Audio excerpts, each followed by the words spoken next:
We will now go ahead and begin our post-race media availabilities.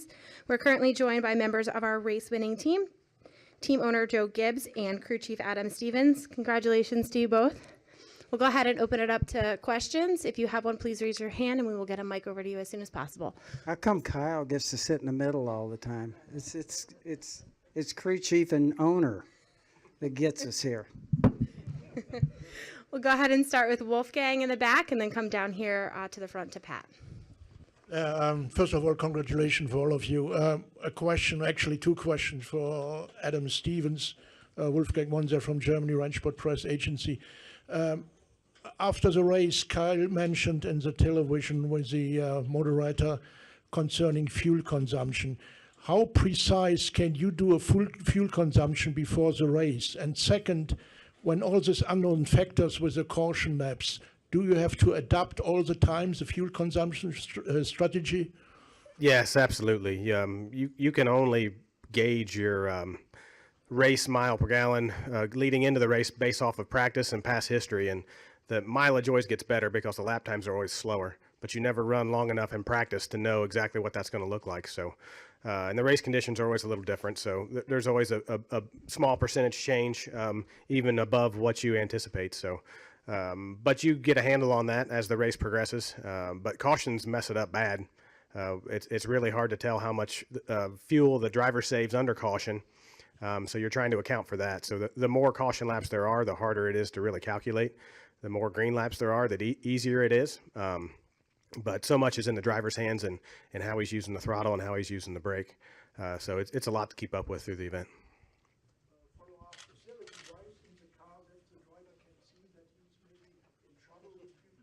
No, nothing at all. All he has is what we tell him. And there's no feedback from the car at all. We'll go to Pat. Pat DeCoe, NASCAR.com. For either or both of you, numbers aside, where does Kyle rank among the all-time greats? Take that one, Coach. I think I'm always leery about all-time when you start talking in pro sports because there's been so many great ones. So I'm leery of that. I do think that Kyle has the unusual ability of some athletes. Been in football, you see it over there sometimes, not very often. Over here, it's the guys that when they put the helmet on, I think really if he won 500 races, it wouldn't change. He goes for it every single week. He's got a determination and a drive that's just very unusual. And so I certainly think you guys will probably determine where he winds up in history, but it won't be me. But, you know, I've only been here for 28 years, but I would say that Kyle's probably got a chance to really do something great. Bob? Bob Pockris, Fox Sports. Adam, do you want Kyle to skip the Xfinity race next week so that you can potentially be the guy to get him to 200? Man, I offered that joke up to Claire a few minutes ago, but it would be kind of nice. Maybe I'll have to take him for some bad sushi or something on Friday night. What do you think 200 will mean to him? I think he is driven by things like that, by records. I really think. I know how bad that he wanted to be able to win at every racetrack because I could pick up from him and talking how bad he wants things. I think he's driven by, you know, trying to do something great. And so I think it'll be a big deal for him. And I know that the Xfinity thing, I'm telling him, hurry up, will you? So we can, everybody gets mad at us when we go to Xfinity with you. But it's I know he's driven almost 100 over there, and that's a big deal for him too. So I think it's like, you know, probably somebody like that. I wasn't any kind of a real good athlete, so I don't know. Sometimes great athletes like that think a little different, but I do think he's challenged by things and loves the idea of accomplishing some real goals. We'll go to Jeff and then over to Lee. For Adam, Jeff Gluck from jeffgluck.com. everybody was thinking that this is going to be somewhat of a track position race, but did it turn out to be even more extreme than you or other crew chiefs anticipated based on how the strategy shook out? I would say no. I mean, I thought it was going to be even harder to pass than what it was. I mean, it's never easy to pass. It shouldn't be easy to pass. But there were a lot of guys having to pass cars and come up through the field. We had to pass cars on a lot of occasions, and with the way the cautions fell, there was a lot of tire strategy, and that jumbled the field up. And some of the better cars that took that opportunity to gain some track position were able to hold on to it. So it was pretty interesting, and there's going to be a lot of data for us to dig into so we can plan how we're going to strategize the next race when we come back. Go to Lee. Lee Spencer, RacingBoys.com. Coach, you've dealt with a lot of elite athletes over the course of your career between football and racing. What is it specifically, that distinguishes those elite athletes, like a Kyle Busch, over the rest of the competition? I think for me, it happened in football where we had some guys that all of a sudden on Sundays when they put the helmet on, you kind of look at them, they get it.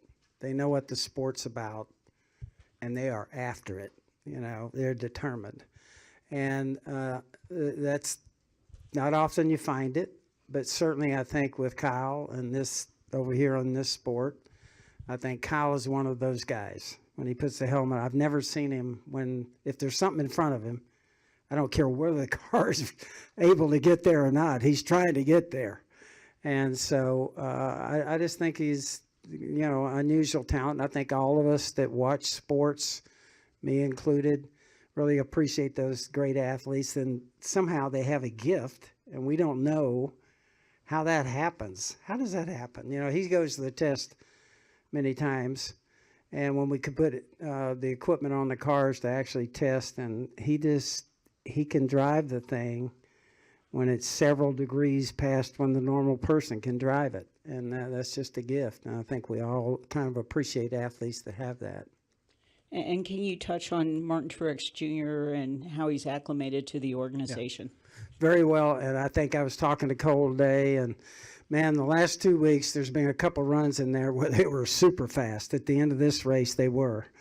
And so it was great, I think it's just a matter of time with him, and I think Adam probably can get a feel for it, but I think Cole coming over, I think our crew chiefs really work well together. Chris coming on board, and I think we got 4 guys there that are very bright and work well together.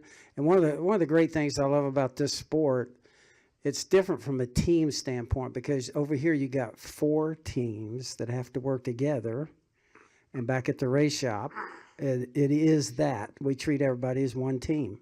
But when we come to the racetrack, you got to be able to work together too, solve problems, help each other from a standpoint. And then when the race starts, everybody's kind of on their own. I love that aspect of our sport because it's hard. It's hard to get 4 teams to work together, 4 crew chiefs, 4 drivers. And, so I really appreciate that part of our sport. Are there any further questions? Chris? Yeah, Chris Knight, GetTrends.com. Joe, Coach, last night you flew down to Pensacola to watch Ty make his ARCA debut. Very competitive field, minimal cautions. He finished second. Can you talk about how impressive he was last night? Yeah, now you're talking about really being nervous. I'm much more relaxed here. That's nervous when your grandkids racing something. You got sweaty palms, and yeah, it was his first ARCA race, and we were proud of him. He qualified 10th and fought his way up to second. Had kind of a mix-up in the last pit stop. Came out 6th and was able to work back up to second. So I think it's fun for us, the family. I got 7 grandboys. They're all in all kinds of football and basketball, all kinds of stuff going on. And I got 1 grandgirl. She's into horses. And I got this one. All he's ever wanted to do is race. So it'll be fun to kind of watch him. But yeah, that was a short night. Any last questions? All right. I was going to say one thing. I really appreciate what Phoenix has done in this racetrack. the fact that that fan experience here is awesome. And one of the things we got going for our sport, when our fans, race fans, when they come to the racetrack and actually get here, they got a chance to get driver's autographs. They got a chance. We go to hospitality in those suites. It is awesome. You go up and visit. Everybody gets to ask questions, get autographs. And I just think the fan experience for us is really something special in our sport. And I love that aspect of it. And of course, the one thing I wanted to just touch on, Toyota, Interstate Batteries, Mars, for us re-signing with them. It's so important. It's a total team effort, and our sport is totally different in that you got to have a great sponsor. So I wanted to thank them. But I really appreciate what has been done here. And I think this is where our sport needs to go. And when you get fans that are standing right in the garage area with the cars being worked on, it's just, I think it's an awesome experience. And I think that's really what happens in our sport. Those are things you can't buy. If somebody comes to the racetrack and has a great experience, gets a chance to get an autograph and be right there with the cars worked on, be on pit road. So I just really appreciate that. And I wanted to say I really appreciate this racetrack and what they've done to make that kind of experience and help our sport. Thank you.